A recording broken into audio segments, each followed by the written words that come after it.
আল্লাহ পাকের বান্দারা, জীবনে যদি খারাপ সময় আসে তাহলে আমাদের কি করতে হবে? ভালো সময়ের জন্য অপেক্ষা করতে হবে এবং চেষ্টা করতে হবে ইনশাআল্লাহ, এবং ধৈর্য রাখতে হবে। ইন্নাল্লাহ মা সাবিরিন, আমাদেরকে ধৈর্য ধারণ করতে হবে, সবুর করতে হবে, সবুর ইক্তেজাম করতে হবে এবং আল্লাহ তাআলার উপরে ভরসা করতে হবে যেন আল্লাহ তাআলা আমাদেরকে ভালো সময় পূর্ণতা দান করে। এবং ইনশাআল্লাহ এর জন্য চেষ্টা করতে হবে। দৈনিক 2 রাকাত সালাতুল হাজত নামাজ পড়তে হবে, নফল নামাজ পড়তে হবে, জিকির আজগার করতে হবে।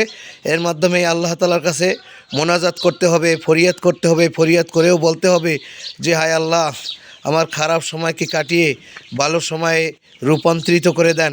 ইনশাআল্লাহ সবাই আমার আল্লাহকে না বলি, আল্লাহ তাআলার সঙ্গে সুসম্পর্ক রাখি।